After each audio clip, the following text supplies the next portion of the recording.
Welcome, friends, to episode 219 of Color of Magic, your Magic Gaming podcast, where we talk about all types of issues that affect gamers at and away from their gaming tables and computers. I am your host, Daquan Watson, and for 219 episodes, still got my main man with one more show before Christmas. Brian Allen, how's it going, dude? Yep. And not a creature was heard or was something, or not a creature was stirring, I think. Except a Pomeranian, I'm sure, around here somewhere is stirring. Yeah, I got 3 cats that I know are stirring right now, so they got no chill. They don't care what the holiday is. Right. They actually look forward to the holidays because we always have, like, the box and the paper we leave an extra day out, so they just get to wrestle in it or whatever, and they think it's the greatest Well, I thing, mean, they're so not really looking forward to it because they don't know. They don't know until you give them the Oh, paper. no. At this point, they have figured it out because they realize when the presents are under the tree, at some point, those presents are no longer under the tree, and then they can mess with them. They just don't know when that day is. They just wait until it happens. But yeah, before we get into stuff, because man, this one has a lot of things to talk about. We need to tell you to go check out our sponsor over at CoolStuffInc.com. As always, you can use code DRAGON. It'll save you 5% to get anything you want, any of the nerd stuff over there. It's good. Just use the code. You save some money. You support our people, and they support us. So check them out over at CoolStuffInc.com. And if you want to support the show directly, you can go to Patreon, to patreon.com/Color of Magic, and get a shout out just like Brishan Miller, who actually spends a lot of time like in conversations online and stuff. So yeah, thanks for being an active part of our community. And you can get access to the Discord by being a member over there on Patreon. Or you can just go to Color of Magic slash shop, Color of MTG slash shop, sorry, to actually get some stuff over there. But that brings us to our lead story, which got to be a bit of a mess this week. And obviously, we talked about it last week with all the layoffs from Wizards, or actually from Hasbro, which a few of those were from Wizards. And then something interesting happened. There was someone who started a thread about assuming that Wizards of the Coast was trying to fire their artists so they could move to having AI generated art. Now, the reason this even came about is there was a job posting for a position in the art department that was basically talking about how one of the things you needed to do is be able to manipulate artwork. They kind of took that and rode with it. But this is kind of a case where when people don't know what's going on behind the scenes or how things operate, there's some big leaps of assumption that happen. Now, their assumption, and I get it, like if you really read into it, you can kind of make up a world to yourself where these things are true. That, well, they need to be able to manipulate to draw hands and they need to be able to touch up artwork that might not look right. And, and reading that, they kind of go, wait, maybe this is all because they need to create AI art, but AI art's still messed up, and then they need to clean it up to make it look like magic art. Which, all right, good conspiracy theory. On the show, if there's a good conspiracy theory, we're in, right? Like I'll listen to a conspiracy theory anytime. The problem here, though, is that's not really what's going on. The issue is that magic artwork gets submitted by individual contracted artists of all different styles. Some are still traditional painting it, some are doing large scale stuff, some are doing small scale stuff, some is all digital. Just kind of depends on the artist. But then you have to make that artwork fit a bunch of different types of products, right? First off, you might have to take a big print and get it down after scanning or whatever to fit on a 2-inch magic card piece of art, right? Like that's the first thing. But then, you maybe have to format some art that you got to send to Ultra Pro, who's a partner that uses the artwork for their products, for deck boxes, for playmats, right? You have to be able to make sure the important pieces of the artwork still show up the way they need to when wrapped around a deck box or whatever the case happens to be, right? So that's what some of those jobs are trying to hire for do specifically. And there was other people who came on and kind of even artists that have worked for Wizards and still work for Wizards, like had to explain, like, that's not really what's going on here, right? Like, here's how artwork works, and here's what they request from us, and here's what we do. And then there's the business side of like, you have to just understand that Wizards makes a lot of money off of art. And I'm sure you know well as I do, Brian, like on a lot of stuff, like if you want to make money on it, you got to own it, right? That's the first big issue. and you can't own AI art as the law and the rules stand right now At because least it's not yet. that's what I'm I'm saying. sure lawyers are working on that right now. I understand at some point in the future that may change, but as things stands, they can't own AI artwork because of how it's generated, where it comes from, all that. If I had to And guess, I suspect the ruling will eventually be as long as you own the computer that made it, you'll be able to own it.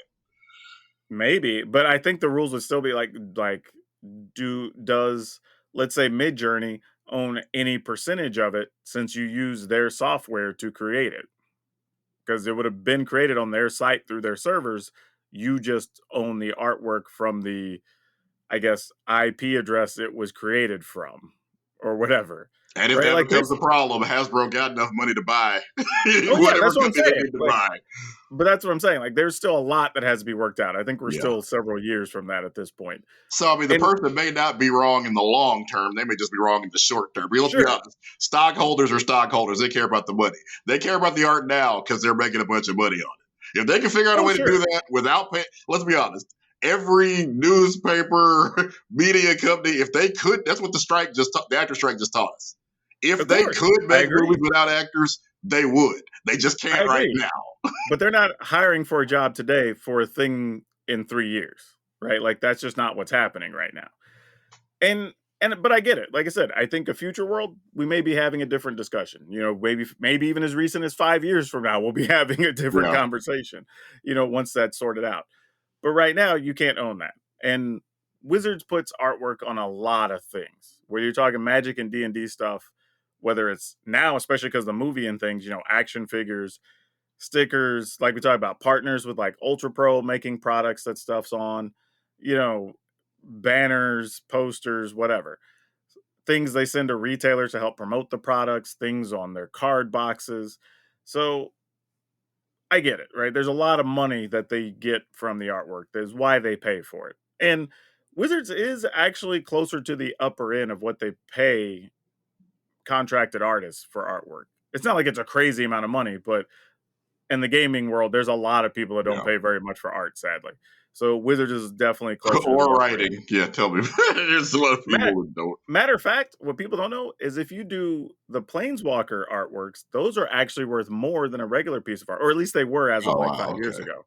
And part of the reason I believe, and I haven't had somebody in the art department tell me this, but I would think it's because of the specificity of what the character needs to look like. Yeah. Like when you just do, because don't be wrong, when you do like random goblin in the world or whatever, there's still a world book you build from. The goblins look this way, they wear these type of Yeah. clothes, whatever. But you can But make that ain't whatever piece. Jace. That's not Yeah, exactly. not the start But of the if you show. do but if you do Jace or Liliana or whatever, they have to have certain runic marks. Their outfits Yeah. has to have a certain design. Like if they have a certain weapon in their right hand, it's got to always be in the right hand because that's how they use it, or that sort of thing. Yeah. So, Because people will notice if somebody's weapon is oh in the yeah, wrong hand. and I think that's why they pay more because, like, okay, you have to follow some different designs, maybe do a little extra research, whatever. You can't just make the thing and have it be a piece. So there's some stuff around it. All that being said, that did also lead to Wizards of the Coast then making a statement saying, "Hey, we're not putting AI artwork in our final products." Period. Like end of statement. Like we need to put this to bed. This is not a thing. This is not why we're hiring artists. This is not what's going on. Like, and again, they understand, like, hey, we make money from it. We do all these other things. We are not putting AI artwork in our final product. So now I'm sure there's going to be people going, well, this piece looks like it might be AI generated. Who did this or whatever, right? Because Or they're going people to like find me some. going, not yet. Because how many Yeah, years yeah, ago it was it when Rosewater said, I don't think we would ever do things like putting Marvel characters in our, on sure, our sure. magic cards. And here we are. Because, Yeah, Hasbro does things that they don't ask anybody at Wizards or anywhere I else agree about. with that. I agree with that. But I feel that way about most things in the world. That if you give me a statement, as long as it's good for like, I don't know, the next 4 or 5 years, then all right, fine. Like, I get it. But I understand the world changes, technology changes, needs change.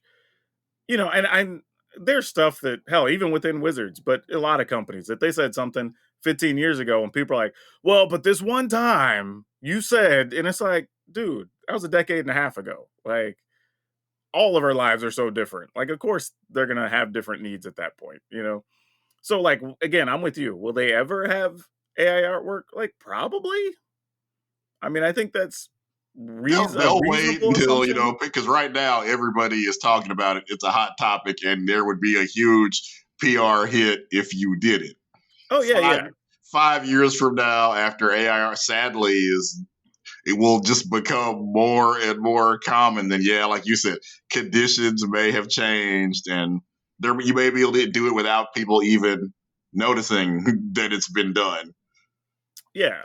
So it's very possible. That's what I'm saying. Like, again, if we're good for the next 4 or 5 years and they don't have any, okay, cool. You kept up your end of the bargain under the circumstances, whatever. And then you just make your statement and saying, like, hey, because of the way things have changed and the way the market's moved, like, we kind of have to go to this direction or whatever. But we'll see. Again, I think it's going to have more to do with the laws of ownership more than the Yeah, creation of the artwork.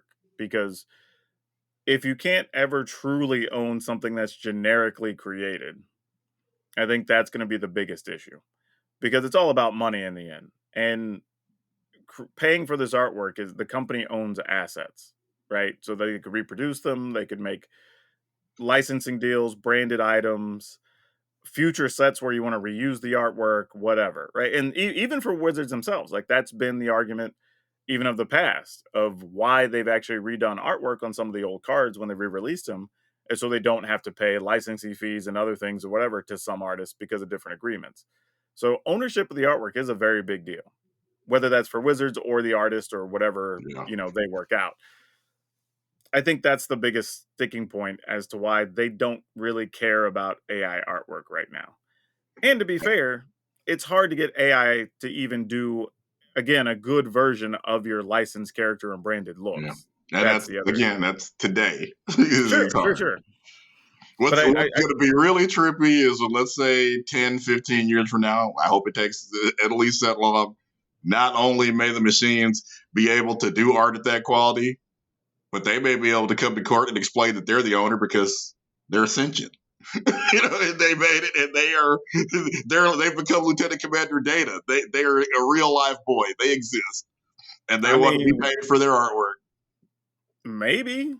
I mean, that's a crazy scenario, but not awfully unbelievable. I Yeah, mean, because that could happen. 10 years ago, if I told you that a computer could even do art by itself, you're like, yeah, that's that's what they used to say in every sci-fi movie. Is like, how am I not alive? Can a robot make art? Can it sing? Can it make a painting? As the iRobot, and lo and behold, now it can. Yeah, what's funny is, and it's funny you said because I've always thought that art could be created because it's an image. It's just how does that image look? What's in the image? Yeah, So like I've always thought that was possible. I think for me, it becomes more difficult when you're talking about like AI having to be sentient enough that it can learn like the timing of comedy, right? And structuring a joke. But like once yeah, it gets to that level, then it's like, oh, well, now it just understands being human. yeah. Right? Like now we have an issue. And there are people working on that right now, trying to figure out how. There are AIs writing jokes and people Oh, trying to dude. determine if the jokes are funny. I think I might have mentioned this a while ago. The podcast, I think it's the one that has Tom Segura on it. I think, whatever that podcast is. They have a deal with a company that I guess uses their show to basically train some of their AI stuff between Yep. conversation, jokes, whatever. And then at some point they had it right. It was a long one, maybe like a 20-minute set or something, as though the AI was Tom Brady, the NFL quarterback or ex Yeah. NFL quarterback, telling jokes. And it was a weird experience to listen to because, like, some of the jokes were actually kind of funny. A bunch of them were just like, it put things together that should be funny, but you're like, that's just more of a statement than a joke, right? And there's But then, comedians that do that. yeah, but there were a couple in there that I'm like, oh, this is actually like a real structured joke. Like Yeah. this, all right. But then it was weird because like the inflection didn't land right on the right part of the sentence to give it the emphasis it needed. And then there was like no, well, I guess as a comedian, you would call it like an applause break or whatever to give Yeah. people time to absorb the joke to move on to the next joke. Like it was just like statement, half a second pause, start the next statement or whatever. And it was like, yeah, this is not a human telling me a joke. It sounds mostly like Tom Brady, close enough that if you didn't know exactly what he sounded like you'd be like, oh yeah, I've heard this guy once before. This is probably him. But like it was a weird experience. And We're that's the definitely thing. not there yet. If I take you to Backdoor Comedy Club this weekend, as we're maybe not on the weekend, but let's say open mic night, you'll hear 5 comedians that do all the same things wrong. Oh yeah, but yeah, no doubt. I have a over local the spot we can go but over the to. course of time, they may learn, and they're not, they don't have the ability to pull from all of the humor that's ever been written Oh yeah, instantaneously the way a computer's going to be able to. It's we're yeah. this is both exciting and frightening. That to me is the thing is when it figures out the human interaction, right? The human element. That's the thing where you start having concerns. But yeah, like art to me, like even I mean, hell, I go through a museum and you have the whatever they call the chaperone or whatever that tries to tell you about all the artwork or whatever. And it's just like splatter paint on a canvas. And I'm like, oh, Yeah, well, you can see the artist's pain and blah blah. And I'm like, he probably just laid that on the floor and just flicked some paint on it. Like I don't, you know what I mean? Like so, art is just a visual. So I'm like, yeah, anything could technically be art in that regard. So I'm like, I don't know, are you but yeah, disparaging the good name of Jackson Pollock, sir? It sounds like you are. I might be actually. Like I don't know. I might actually be when you put it like that. Maybe I am. I don't know. But yeah, it's an interesting discussion though, like because it kind of in a way the way that the thread just blew up sort of kind of mirrored a lot of other things we're seeing in social media right now. Like I think off the air I told you about how a guy tried to make up a story about AOC, the politician, about her like sleeping with her high school or her college professor or something, and then literally made up something and attached it to some old politics from Israel because Israel's in the news and people click on things and whatever. And it's just like, all right, so you make the weirdest, loosest connection so people have some. And then if you read through the comments, which is the same thing that happened on the Magic thread, a bunch of people just basically saw the headline and then wanted to write a response, right? They didn't even go into the next tweet to see what the actual thing was about or click a link or anything. And it's just like, I wish we could. We're not going to stop doing it, but I wish we would stop doing it, because so much gets lost that way. Like, and that's why even when we talk about things, we try to be careful. Where I haven't researched it enough, I'll at least mention like, hey, I haven't looked into this, or I don't know the particular person's name, just so we're not giving false information. Just saying like, hey, here's what we know up to this point, and that's it. Like, I can't tell you any more than that. But if you do want an interesting read, I may try to include these in the show notes. But either way, if you just search on Twitter for Magic AI art or art replacement, like it's kind of all over the place right now.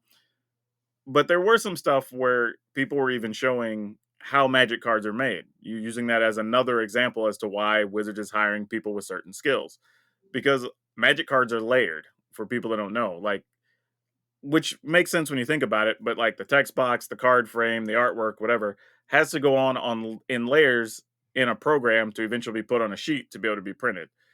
And then you have stuff like planeswalkers that they all break the frame in some way. So those have to be done separately or, technically different than everything else. And it's like more reasons why you need somebody with these technical skills, which is what they were asking for when they were saying to manipulate artwork, to be able to cut things and readjust stuff and whatever. It wasn't to like, hey, we're going to make a generic piece of Zendikar art and we need you to make it look like Zendikar art. Right? Like it's not what they're asking for. So yeah, crazy situation, but yeah, a lot of sites were leading with the story late yesterday and today of just Where's the Coast saying, hey, look, we're just saying outright, for the time being, we're just banning AI artwork in our final products, and y'all got to worry about it.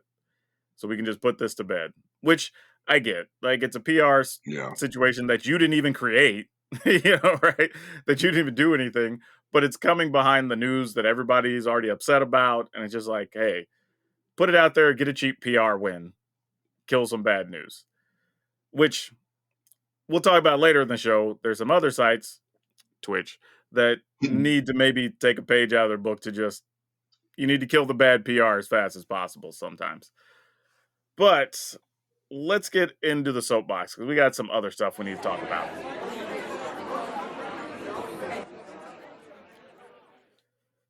So yeah, other magic discourse, and I almost don't even want to call it discourse at this point, but it is. Like people just being upset about proxies again. Like I feel like at least twice a year.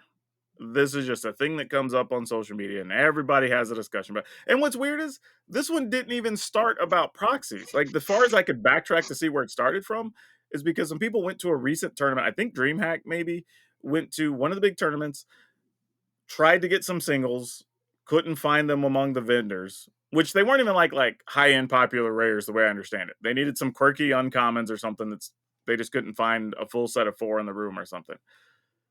And then it started this whole discussion like, well, should they be allowed to proxy it? And if they proxy it, is that wrong? Is it cheating? Is it against the rules? Should somebody be punished? Does it make it where the game's too expensive for people to play competitively? And just like it's like, dude, somebody just didn't do their job and came unprepared, and it's their fault because they didn't prep to get like what's effectively 4 $1 cards. Like that's not a price issue. That's just a poor player preparation issue. Well, I mean, if you came to the event where there's, I'm gonna guess, I don't know, 100 vendors and nobody had the cards.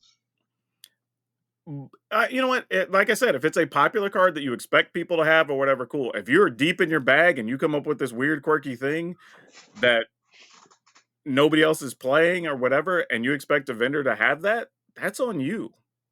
Like, not every vendor is going to bring 16 to 20 copies of every single card available in whatever formats are being run that weekend. Like, that's an insane amount of space for them to load up for stuff that's just not going to sell. It just doesn't make sense.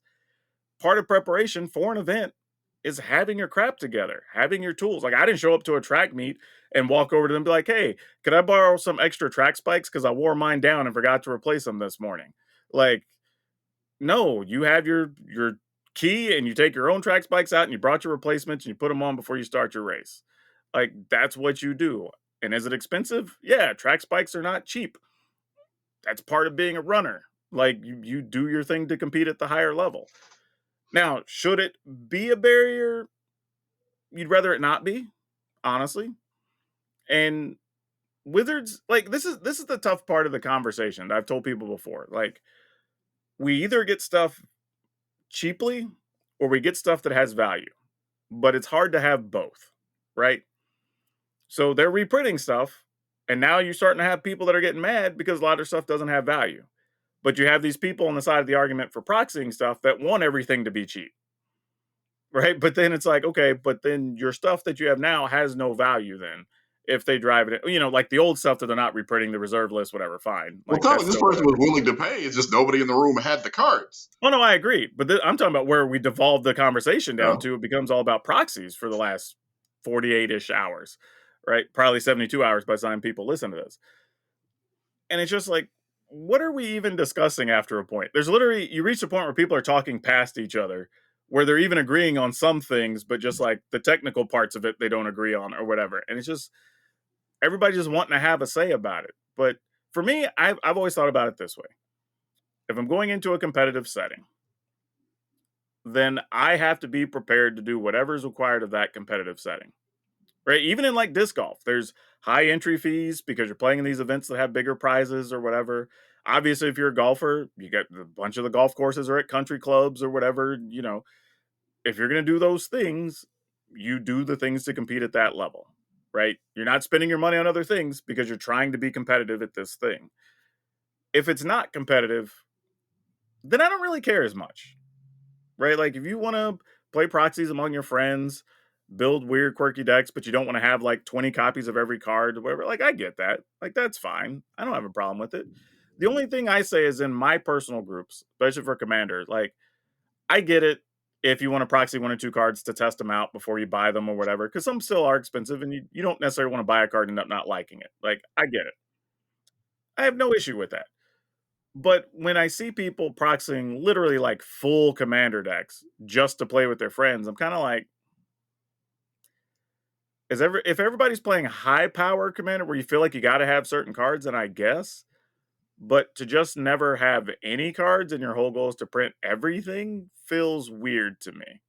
Again, I'm not telling you you're wrong for doing it. Like, you are welcome to do whatever you do with your money, and your play group allows it, whatever. Just in my groups, that would just feel weird. Like, I mean, how so? I guess I don't get it. because you're never support like, and again, not saying that Wizards needs to make a pile of money, but at what point are you supporting any part of the ecosystem that is providing you the entertainment and the thing? That's my Is personal that a view. thing people actually discuss when they sit down, unless there's a retailer in the group?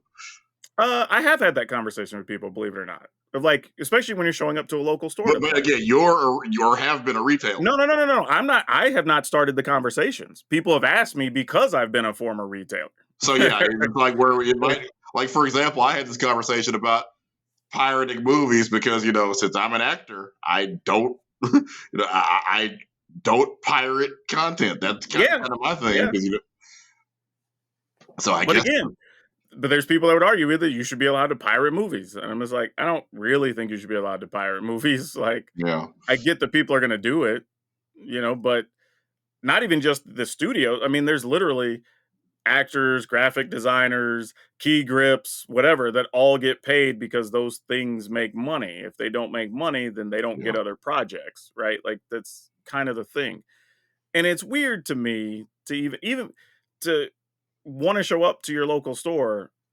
I mean, I've known one of these people that they want to proxy everything and they want to show up to everything that goes on at the store all the time. And it's like, you're using their resources and wanted to come in and fill seats that they could put other people in that would be buying stuff, but like, you're not doing anything to buy anything from the store. And that's But weird. if you bought your entire deck someplace else and then came in, you still haven't contributed to that store's economy unless you bought a Coke or something or you Yeah, bought the but I would third say deck. like, very few people don't buy anything from those stores ever.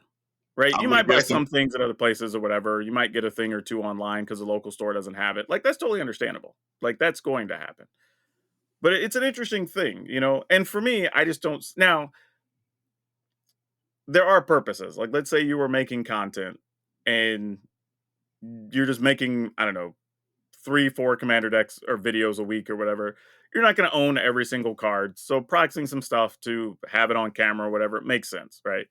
But does that There's, work? Because now you're making money off of. Because if you're yeah, going to yeah. be upset with the person that came to the casual commander game, would you also be upset at the person that is going to make money without having bought the cards?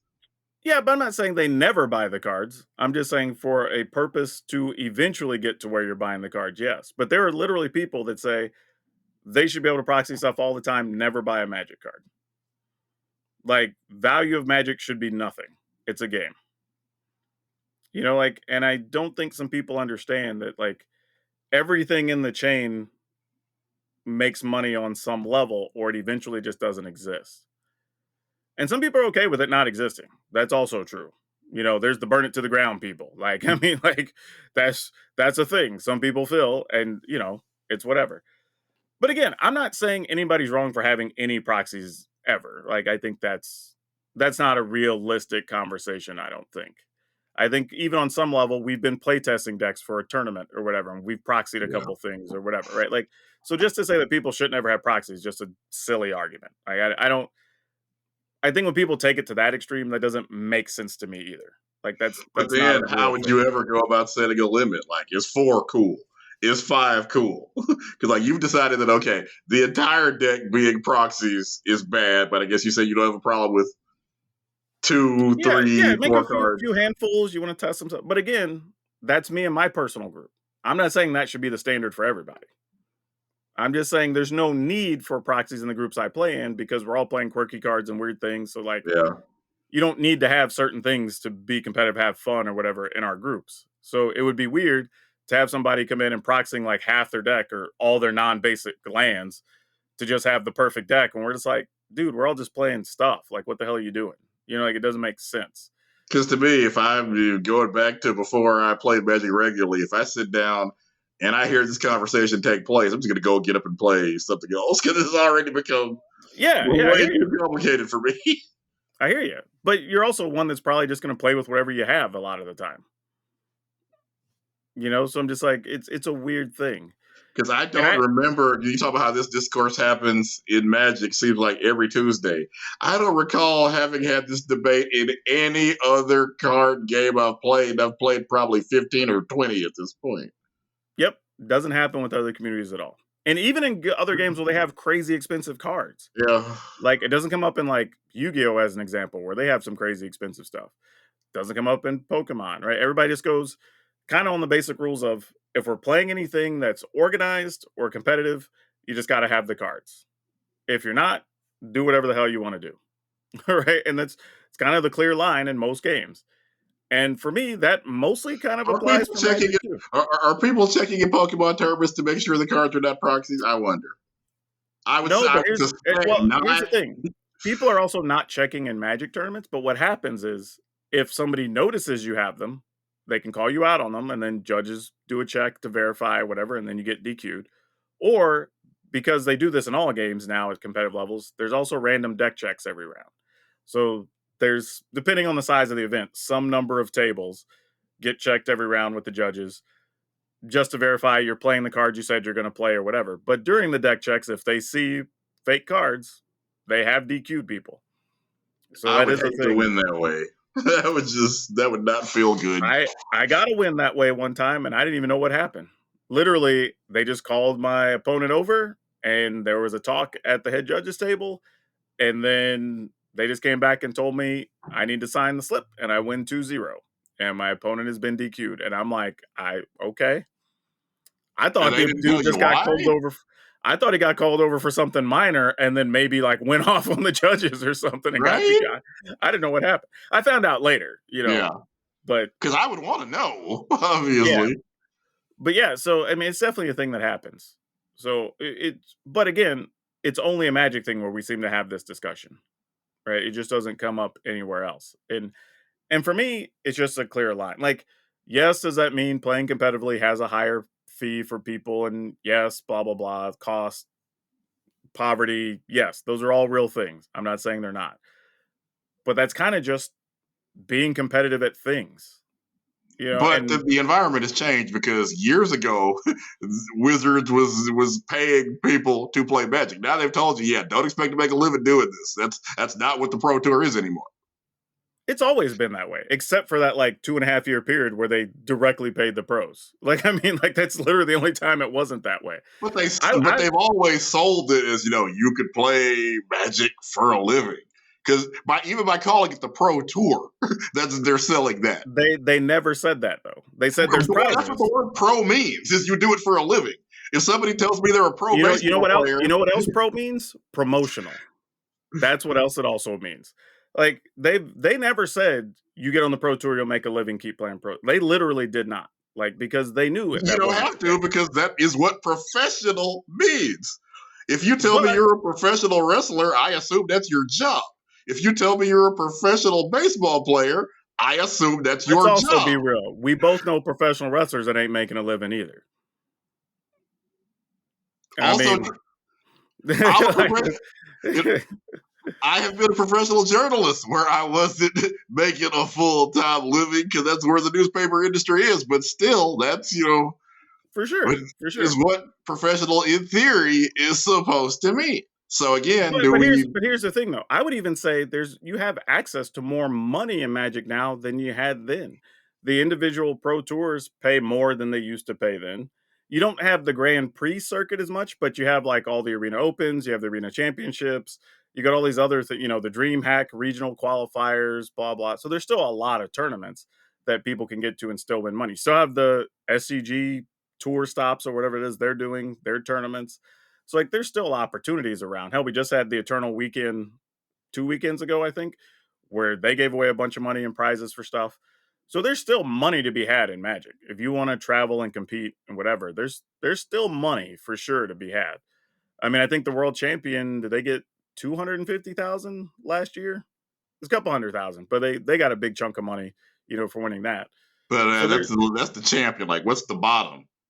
I think the floor for even showing up for that was a couple $1,000s to cover all your expenses and whatever. So they made it to where now if you show up, if you qualify for the world championships, unless you did a bunch of extra stuff in the city. Like it should be no less than a break even trip to come compete for the bottom place person, if I remember right, because it's a couple $1,000s, which would cover your flight, hotel room, food, whatever. If you just didn't know anything, didn't split anything, you should be able to cover your expenses, from that prize, which is nice of them. I think that's actually pretty cool. And so, like, I would rather have more events, make it to where more players can get there than have it like be stacked at the first place being like $1 million or whatever.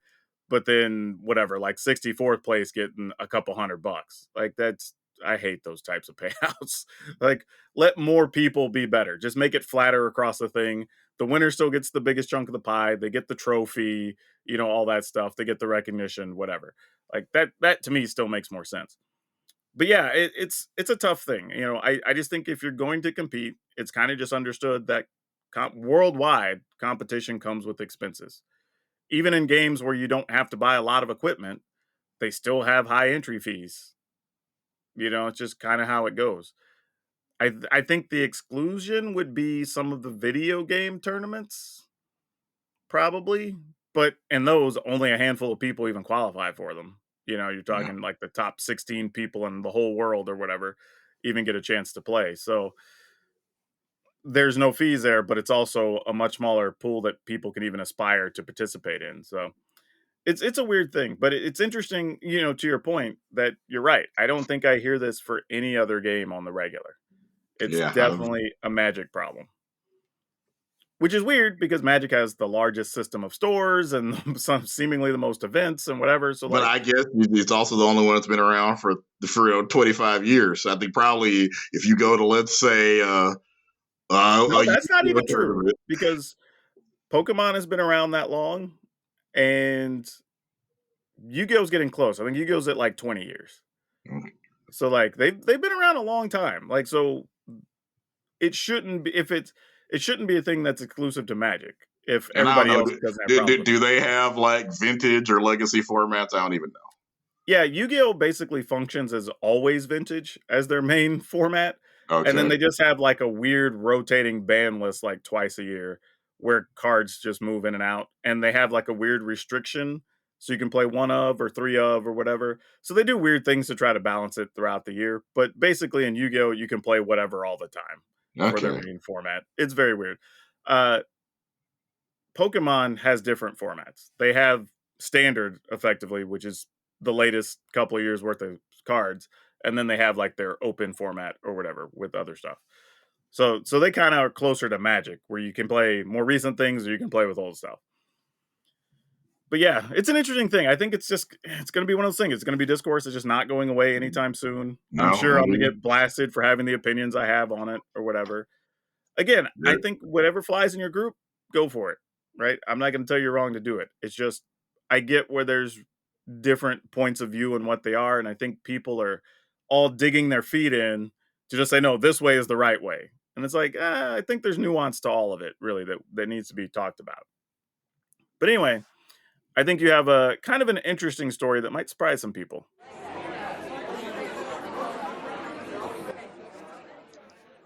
All right. Joan Donovan is a pretty well known disinformation scholar, and she was working for Harvard University, which is part of why she's well known. And she believes she was terminated because she basically was doing an investigation into Facebook, because obviously, Facebook has been accused of allowing lots of disinformation. And that's kind of a big deal for Facebook to possibly be able to say, hey, yeah, don't investigate. And of course, we should mention that Zuckerberg and Facebook have donated well over. Well, I think their most recent donation was 500 million. I'm sure, has donated to them a few times. I believe he went to Harvard, and Facebook is really supposed to be like what HarvardConnection.com or something. So you were basically just trying to see kind of like what what power does Facebook have to kind of KO whistleblowers and like possibly $500 million worth, because hey, it's going to be 2024 before we know it. Lots of elections coming up, and even just your local, because Facebook to some extent will let you share pretty much within reason, kind of whatever you want to. So if you share something ridiculous about your local mayoral candidate. In theory, somebody somewhere should hopefully be investigating that, but that's not always happening because let's be honest, Facebook didn't really get into this to be a news designation site. That's just kind of a thing that happened as more and more people got on Facebook and started sharing pictures, information. Just like, hey, I'm into somebody on their Facebook. Hey, look, this is a new apple pie recipe. Then, hey, people are like, look, I'm into news. I like to share news items. Probably nobody has to verify a picture of your cat or an apple pie recipe because most people already care that's not your cat. But if you start sharing news that isn't correct, that can have complications up to possibly swaying the course of our democracy. So Facebook is having to play catch up, has been playing catch up for several years now. And because Facebook has how many, billions of people, in a lot of cases, they're cutting different deals in different regions. Like I think in Canada during the wildfires, people were trying to share, hey, this is how you could help people. This is where fires are, and Facebook, I think, was using some of that feed for their aggregate. And the news organizations, like we were talking about, hey, who owns this? Obviously, the news organizations own their copy, but Facebook really didn't want to pay them for it. And again, kind of cuts a different deal everywhere. So some of the information telling people what to do about fires or where to get away from fires maybe didn't get shared. Facebook has, as we're seeing, way more power to affect the course of our government and our society than we or they ever expected them to have. Twitter, and same thing applies to Twitter, as we were just talking about. Yeah, I think as a whole, it's social media just at large does. I mean, Yeah, and even to your point, the reason we even got to where we are with politics being on social media is largely because political parties realized that. They were like, wait a minute, we could just go tell people this thing on Facebook or on Twitter or whatever, and nobody's going to say anything. yeah, Cool. Right. So then they just started making it. That's where their ad money went. That's where they started researching. That's where they started, even where they're not foreign bots, they were stateside bots, just yeah. sharing information, right? Because it was easier to make it automated. So yeah, it's a little bit crazy.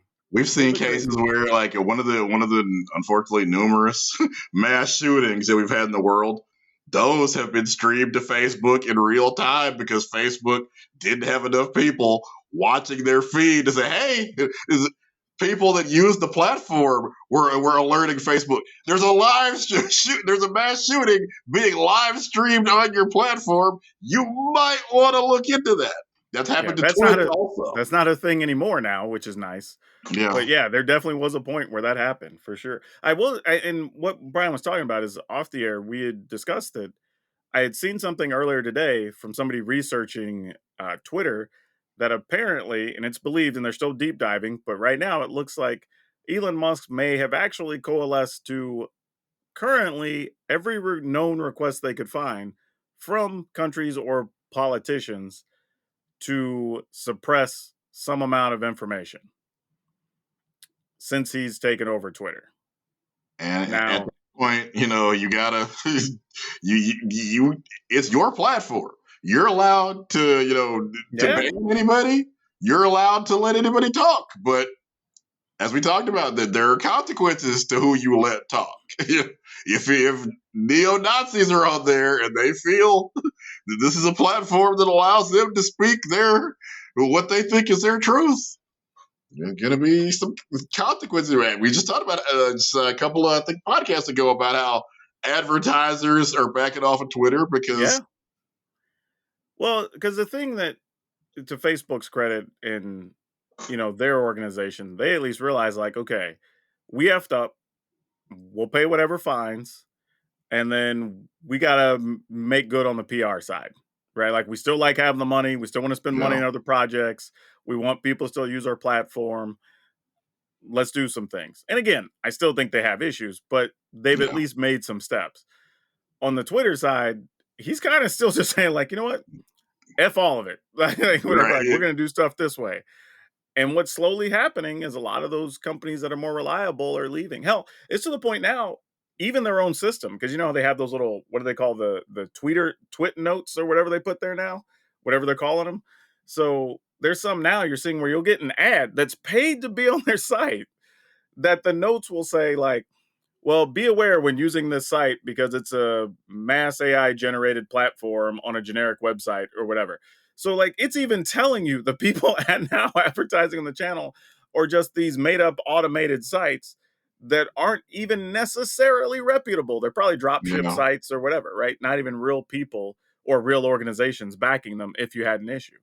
So, and to their credit, that's more than most newspapers I worked with ever did for ad contents. agreed, They agreed. just, I think in great terms of addition to ads, Twitter. it was just let the buyer beware. If you think that timeshare is a good deal, nobody in and their check kept clearing at the newsroom.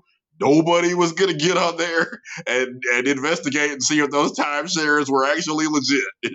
No, I'm with you. I mean, the great addition to Twitter, I think, but it does go to show you just how far that platform has fallen in just 2 years. Yeah.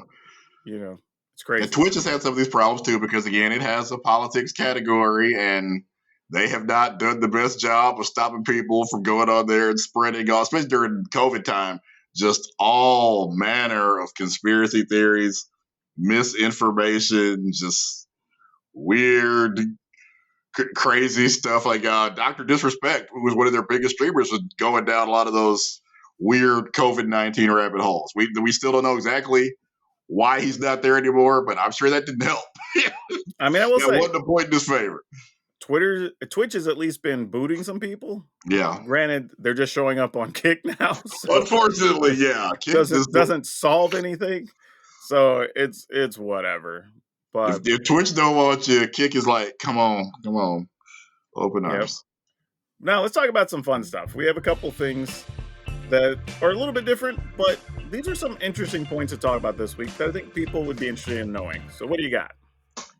All right, Peter Cullen, who has done many things over the past 40 some odd year career in acting, but obviously is best known, especially by those of us that play with Hasbro toys and Hasbro games, as the voice of Optimus Prime, the leader of the Autobots. And finally, at the Emmys, I believe last week, he got the Lifetime Achievement Award for, and as I mentioned, he's not most famous for Optimus Prime, but he has done voiceovers and acted in so many projects. For example, I think he's actually in this season of Invincible on Amazon Prime, which I have not got a chance to watch yet, but heard it's fabulous, getting great reviews. Of course, what has Peter Cullen ever done that's not awesome? And I never heard anybody say a bad word about the guy. And apparently, he mentioned if he actually got the voice of Optimus Prime and kind of just some Optimus Prime's philosophy from his brother, who was a Marine, and I guess kind of his hero and a hero to a lot of people. And said, if you're gonna play this role,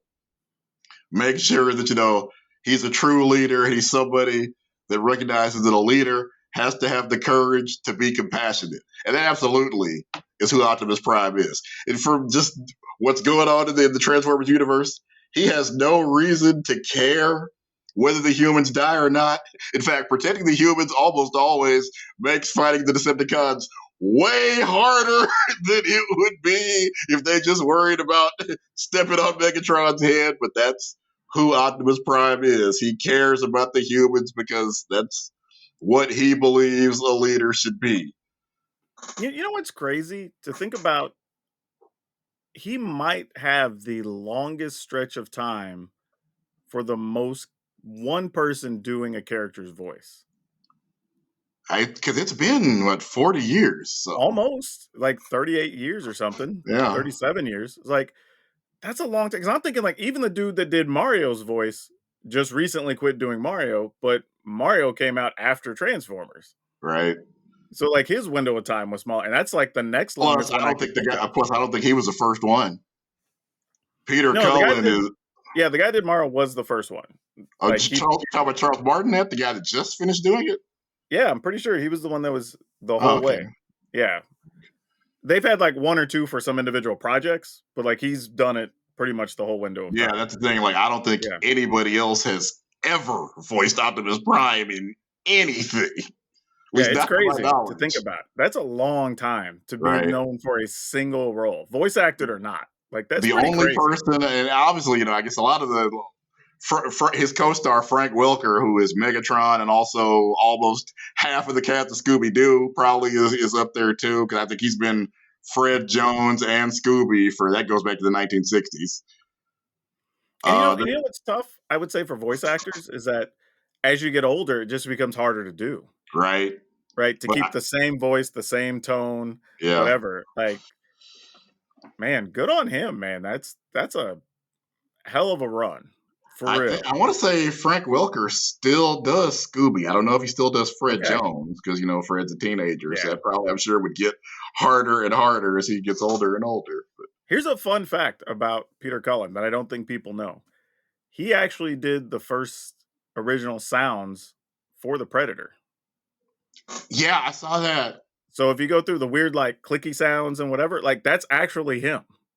And I don't know, Right? he probably has a credit for it too if you go look it up. Yeah, But yeah, like I did see that on IMDb. He's just it's crazy to hear the voice actors because think about Optimus Prime, Predator. He apparently also was Monterey Jack, an Australian mouse on Chip and Dale's. nice, The guy's nice. range is fun, and not just him. Most voice actors, especially the ones that have done your favorite cartoons, like Frank Welker, Megatron, Scooby Doo, I'm Fred just telling you, Jones. I was lucky enough to get to meet him. And if you want to really like make his day and do a cool thing run into him, have him do the Predator voice for you. And it's weird coming out of a person. like, but If I ever get to meet but him, it I am literally, absolutely I doing mean, that. dude, it's crazy because you're just like, he really did do the damn Predator voice. Like, you know what I mean? Like, but it's out of this, like, at the time, like, 50 some 60-year-old man, but like, just crazy. Crazy. Really cool, though. Really cool. And well Uh, deserved for him. oh, yeah, definitely. I will say in other news, it's not as exciting, but important to us as nerds, if you're into comic book movies, Kang, Jonathan Majors, found guilty for domestic violence.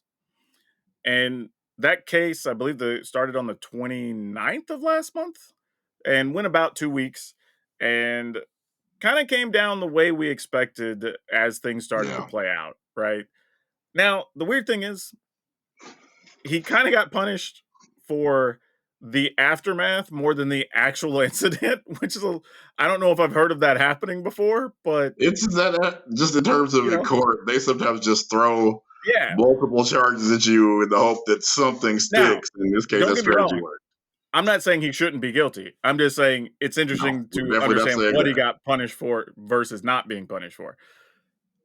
But I think this is a case where it feels like it was just deserved, right? Yeah. Even if he wouldn't have gotten the punishment he got, he didn't do anything to help himself in this case.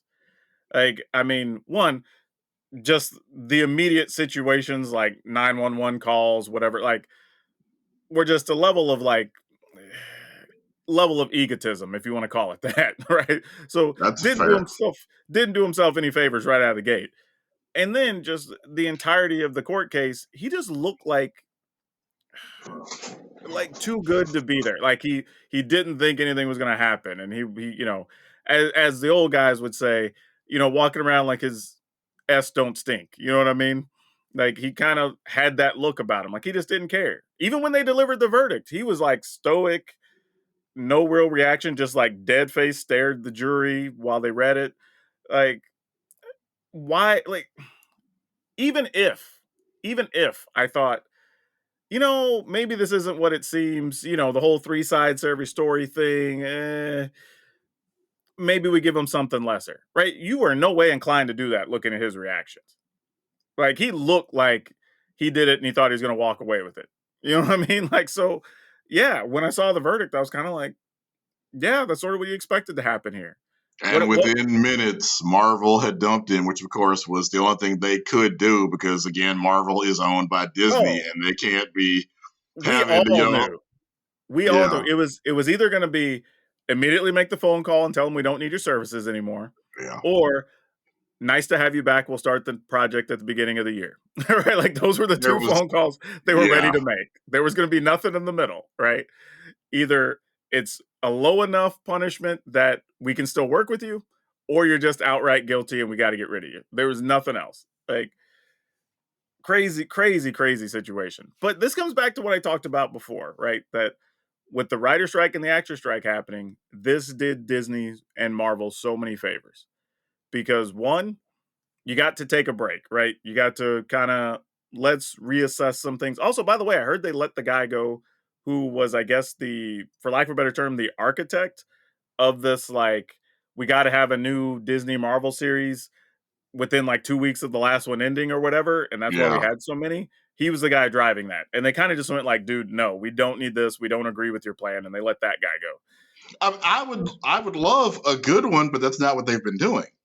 I don't even mind that, but it's just like it starts to feel like a lot. You know what I mean? Where you're like, somebody's talking about a series and you're like, oh, okay, when does that come out? They're like, dude, it just started last week. And you're like, I just finished watching this other one. Like, when did that one even come around? You know? And And I again, think if they were good, I'd watch them all. But for example, Secret Invasion, they just all the best parts of Secret but Invasion. They I think you can also make the argument that if you take more time with them, you can make more revisions and you can do things that don't have to be as rushed to make that next project mark. Disney has near infinite resources. They could be filming all these shows at the same time, especially if they're Yeah, not featuring the same people. Just make them good is the but to thing. get them on a schedule and out on time, and you're trying to fill TV, literally every week, like that does become a lot.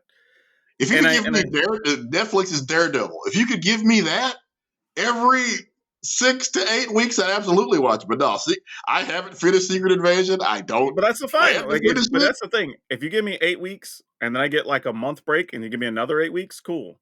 But I when mean, I there's don't take a month literally break from reading my comic books, so no, I would.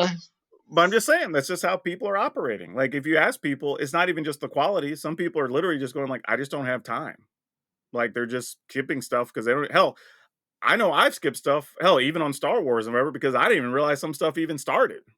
Like, I ended up being behind. Hell, I still haven't watched Ashoka yet, Oh yeah, and but it's I on mean, my list of stuff. yeah, I like just now I haven't watched a single hour of Marvel this week, for example, because yeah, time. But Christmas weekend, when me and the kids are on vacation, I'll probably sit down, watch 2 entire shows. So yeah, just and I want that because again, I'm paying you every month for content. It'd be oh, different sure, if this sure. stuff was free. I'm paying Disney Plus, so yes, I want content, No, I especially if you're. honestly believe I think the stuff that comes out in 24 is going to be better. I I honestly hope feel that way. so. And I think it's because even and so just as people, I think there's a level of burnout that comes with that, where you're trying to hit certain deadlines and your film times have to be shrunk down, and like there's just a lot that's going on. And some of But those what? people are working multiple projects, right? They're getting off one and going to the next. And God bless Kevin Feige, because I don't know how that dude's even just standing anymore. Like, he's apparently overseeing the entirety of the Marvel Universe projects or Yeah. whatever, and that's got to be like 50 parts moving at any given time. So I'm like, I don't know how he even does that. Of course, I will say what I've heard so far is not encouraging. With I believe the next TV show up is going to be Echo, and some of the comments that the I guess writers and showrunners have made, it's like they hate the material. Because in the comic book, she's called Echo because she has the ability to replicate anything she sees. So if she fights, I don't know, Captain America, she will be able to, do incredible hand-to-hand combat and throw a shield. But they've already said, yeah, we think that's stupid. We're not doing that. That's literally the character. That's Yeah, why it's called Echo. it's also tough too because we got away with the original, I guess you want to call it the last first four phases or whatever, first three phases, with B-list characters in some ways, Yeah. right? And we made it work, and that's awesome. But you start dipping into like C and D tier characters, it gets a lot rougher, right? Because at least people have heard of Captain America. People have, the only ones that probably like people didn't really know who Guardians of the Galaxy were. No. So that one was like your stretch run. It was just like, let's see what we can get away with.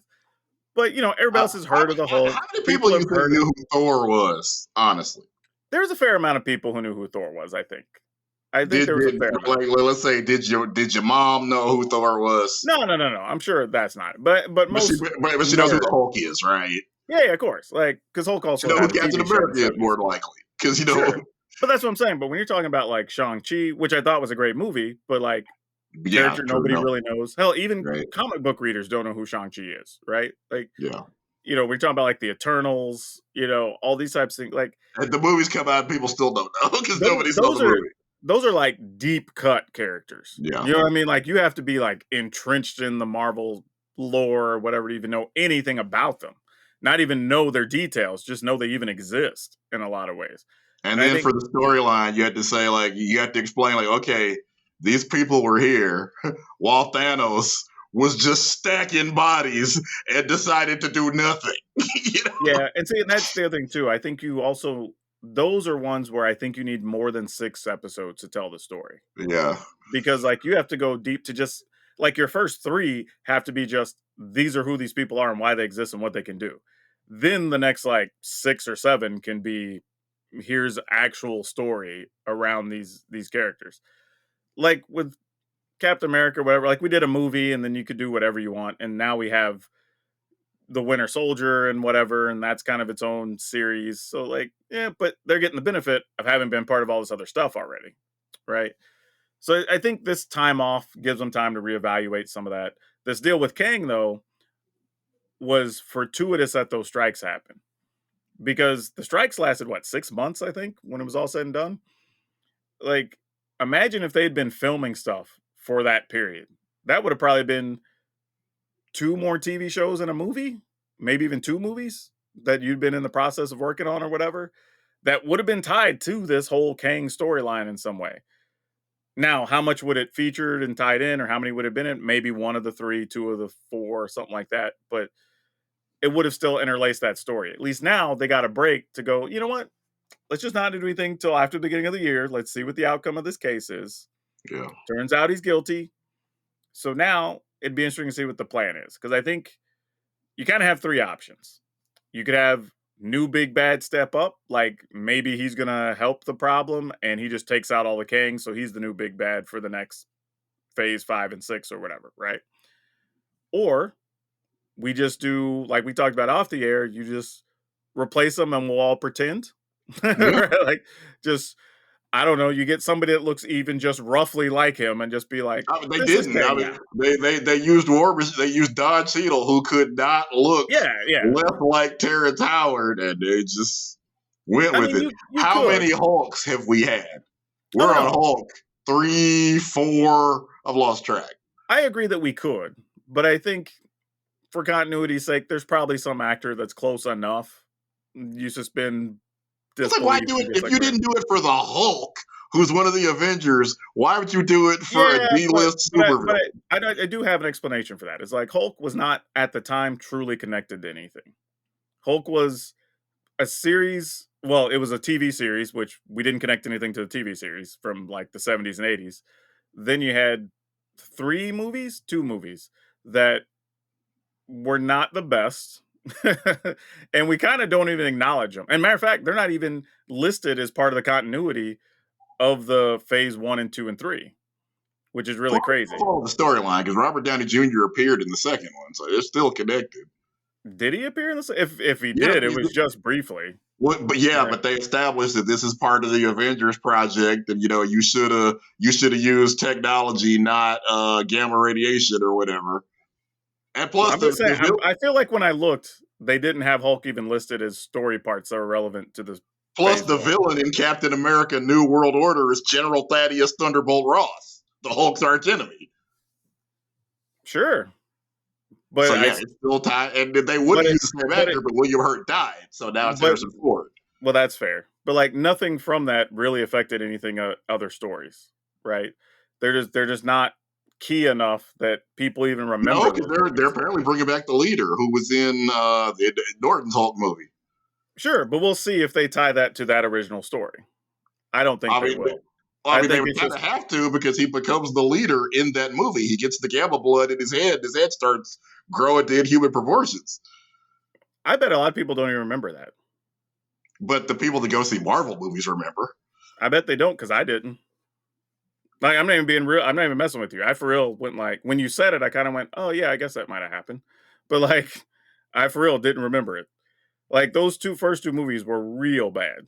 by comparison to But what we got again, after that. if the Incredible Hulk is your favorite character, you remembered all of Oh, that.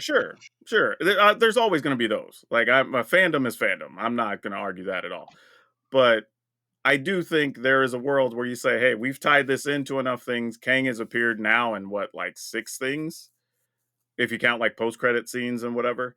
Yeah, So, like at some point, you kind of go, "All right, maybe it's worth it."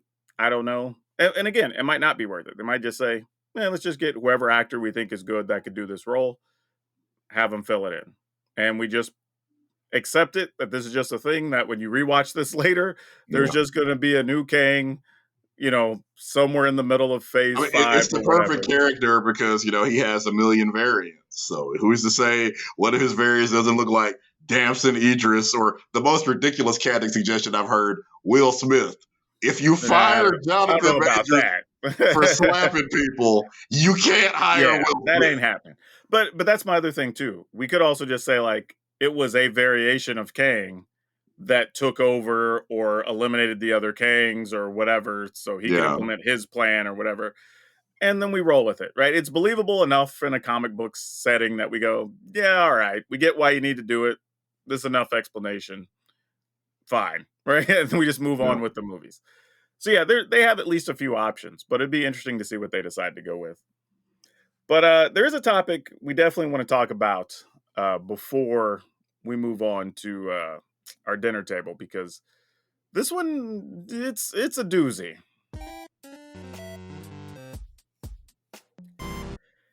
Yeah, so we have been on the show at least for the last couple months celebrating some Twitch wins, right? Because Yeah. we had so much to complain about, and it seems like man, this is a hit, this is a hit, this is a hit, right? So many good things, and then they just, I mean, you talk about fumbling the bag, man. This past week, they decided for whatever reason they needed to clarify what was going to be acceptable levels of nudity on their platform. Now, mostly, if you read through it, it if you're somebody who understands literacy for what they're trying to explain, it's artistic nudity, right? Like if it's something from artwork that you're showing or you're doing a lesson with like the statue of David or whatever, or some of these people that do these creative body paint things or whatever. All right, cool. It's a little adult, but there's at least an artistic element to it. But I There think is. anybody who has any Yeah. common sense read that and like this ain't gonna end well. Because even the people that are actually doing legitimate artistic content, I'm gonna guess the majority of their chat is boobies. Look, Yep. boobies. Yep. It's just And dude, it didn't even take a full 24 hours. nobody. Who thought it would? Who thought it Exactly. would take 24 minutes? That was my whole thing. Is like as soon as I went, we know this isn't going to end well, right? Like I mean, I got through reading it and went, yeah, this won't last a week. Now I didn't think it was going to be a day where everything fell off, but like, dude, you had I mean, issues of once everybody. nudity, once Oh, you throw that open and out there, dude, people were trying like every variation they could to get away with it, and then you had the people, Supreme Court can't even figure out how to define artful dude, nudity. you had There was no way Twitch was going to figure it you out. had people who were doing it right getting reported after Yeah. because it was just like thing after thing after thing, and everybody was reporting everything. So it was just a mess. And then the most recent thing, which I saw this morning when I woke up, there's chicks on there now, which as it turns out, not even really naked, but they're wearing like the skimpiest thing possible. Which hey, I don't care about your wardrobe, but they're using black bars over their private regions, we'll call it that, to look as though they're naked. So like you can still see the skin around it or whatever, and because they're wearing like the really thin strip bra painting, whatever, you can't tell they're not naked. So they're now using it to try to give the illusion of being naked to draw people in. And I'm just like, this is obviously not what this was intended for. Like, what But are we doing? again, who thought there'd be any other outcome? Who would have bet on people sitting there and respectfully looking looking at the artistic merits of nudes? Here's the problem. You Like got to know your audience, you know. they should have known this because this goes back to 2 years ago or whatever when they instituted the rule of like they didn't want a bunch of bikinis and they didn't want this, but then people were pushing back and they were like, okay, fine, if it's within a specific setting where it makes sense to have a bathing suit and whatever, cool. Within a week, people were ordering these inflatable hot tubs, putting hot tubs in their apartments they're streaming from, just so they can be scantily clad and be on camera. And it's just like, yeah, what do you think of that? Because you can't tell them what you can't be in a hot tub And I in mean, your a lot of it was swimsuit. entertaining. A lot of Oh it yeah, was content that was basically parodying the whole oh yeah, hot yeah. tub meta. So yeah, I'm it not was. saying I hate all of it, but what I'm saying is if you did that and that was the outcome, what did you think was going to happen when you said, "Well, you can show boobies if you do it this way"? Like, of course they're going to go to the extreme. They did it the last time you I changed the rule. Yeah, Like it's just, at some point, and it sucks. Don't get me wrong, it does suck for the people trying to do stuff correctly. But at some point, you just say, "Hey, this is just not what we do here," and just make it clean and simple because this has to be a headache on all the customer service, all the people have to yeah. respond to everything. Like, this is just so much extra work for everybody who works at Twitch. There's probably meetings among the higher people trying to decide how to define the rules and their legal teams. And like, it's just not worth messing with it. Like, the gain they get out of it just doesn't feel big enough on the grand scale to even want to mess with this stuff. And I get it. Some of it's just, hey, we're trying new things and things are going well and we want to make everybody happy and we're going to get some of these PR wins. And yeah, this wasn't the one though.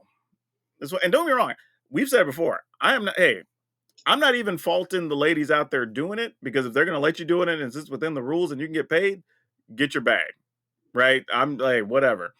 I mean, that's kind of how entertainment is done. Is you figure out kind of what the rules are, what you can do within the rules, and then sometimes like comedy is the same way. Like George Carlin, the 7 things you can't Yep. say. That's funny because he is pushing the envelope.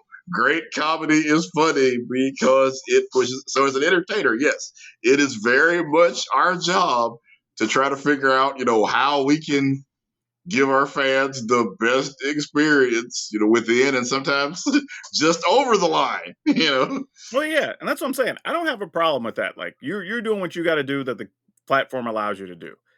I just think for Twitch, especially when we're getting all these wins and people are starting to be happy and more sponsors are coming in, you probably didn't need to do this, right? Just say, hey, that's not what our platform's about. This is a thing we just now again, you know what's gonna happen. Yeah. They'll change the rule, then a bunch of people are just gonna jump to kick and they're gonna go do it over there, right? Like Because Kick's whole marketing strategy at this point is, hey, whatever Twitch banned you for, we love it. Come on yeah, over it's here. it's the Wild West over there, right? Like so, it's whatever. But I think we at least accept that that's Kick's platform, right? We Yeah. know what they're doing over there. We know what it is. Like we kind of know what we want from Twitch. We know what we want to be shared with us or exposed. Or hell, you got kids. You may or may not want them to see certain things. You know, Right. Twitch is generally a safe platform.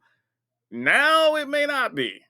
like maybe not. Don't know yet. It might be going a way you don't like. So I think that's stuff that Twitch probably needs to look at. But And yeah, that's part of the problem with the platform where anybody can hit a button and start putting out content. If yeah, this was even your local public access cable, somebody would hopefully be watching it. Hey, yeah, you can't do that. There'd be mhm, even as it going to bring up, my eternal example of like local comedy clubs. If I'm afraid I'm over the edge, I'm gonna, hey, like, can I say this thing? Can I? How do you feel about this?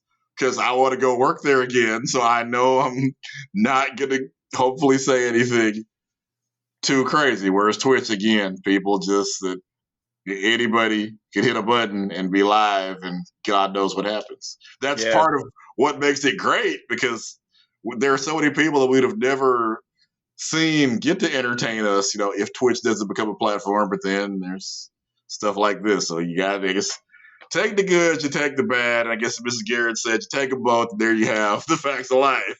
Yep. I mean, that's where we are. But we're running a bit long, so let's go ahead and hop into the dinner table. We have some stuff we'll just push to next week because we still have more stuff to talk about. But with it being the holidays, I think now would be a fun time to discuss. And I don't know if we've even done this the last couple of I years. feel like I I feel feel like like we we might have. have talked about some version of it, but weird because I feel like I would know your answer and I don't know your answer to this. But what is your favorite Christmas gift you've ever received? I feel like we might have had this conversation off camera. It gets hard Maybe, to tell because we maybe. talked to each I other. don't But know. yeah, I think mine was the Nintendo Entertainment System back in, I guess, 1985. Dude, 1985. what's crazy? No, I don't think we've talked about this because that's actually my answer too. But I don't think it's just because of the system. I think it because like especially as I get older, understanding how much my family had to spend to for us to have that. True. When we normally like we would get like a couple of small things or whatever, but we never got like Yeah. the big expensive thing. Yep. So for us to get that, and it was like a shared thing between like me and my brother, and we got like one or two games or something. But that's the one that stands out. And we didn't even I get it think like I, the I first think year. most parents realize, this is this could be your babysitter. This is gonna save Oh you yeah, yeah. time and money in the long run. Because how many things can you buy? And if you don't want your child to move for 5 or 6 hours, there you go. Dude, we didn't even get like I think we got it this maybe like around the end of the second year it was out. We definitely get it year one because I knew some other people owned them at the beginning. Yeah, So we got it at least late into the second year, if not beginning of the third year of its release. And it was still a big deal to have it then. yeah. Not even Because at being that new. point you realize, because so many people, not just everybody from retailers to a lot of the parents that didn't buy it that first year didn't buy it because they remembered the Atari 2600 and how video games were all the rage. They were everywhere. They were, there was Song, Pac-Man, Fever, on the Mhm. charts, and then just the bottom fell out, and it fell out hard. It's a Well, miracle that Nintendo ever even happened. The bottom of the video game industry fell out. So a lot of parents are like, this is like pet rocks. I'm not going through this again. yeah, it was crazy, to even think about. Like at the time, it was just like I was more like surprised that we got it. Yeah. But again, like I said, as I get older, it's kind of like, man, that was actually like a real present for us to get. Yeah. And, lo and behold, it led to a whole bunch of other stuff. So, Right. Like and ended up being life changing for both of us, really. yeah, And that's not one of just those us, but crazy, millions of other kids. yeah, that's a crazy thing, right? When you think about how many things like that happen in your life that you really don't even think that much about, but like really was important to shaping your interest or your friendships or Yeah. honing a skill or whatever, that you kind of just did it and you really didn't think about it. But then, you become 20, you become 30, and like you look back and go, oh man, if I didn't have these things, where would I have been? Right. That's pretty crazy. And there's a lot of those things that you probably just overlook on the regular. But all right, man, why don't you everybody where they can find you on the social media machines? All right. I am Brian Sonic on Twitter, still on there, and Instagram. And you can find me at Power Dragon, POWRDRAGN. And I just want to say, whatever you celebrate, whether it's Christmas, Hanukkah, Christmas, Hanukkah, Kwanzaa, Festivus. whatever that was, yeah, Festivus, whatever it is, enjoy it. Spend some time with your family. Take care of your people. It's always important. Hug somebody, tell them you love them. Remember to be awesome. And most importantly, be awesome to each other.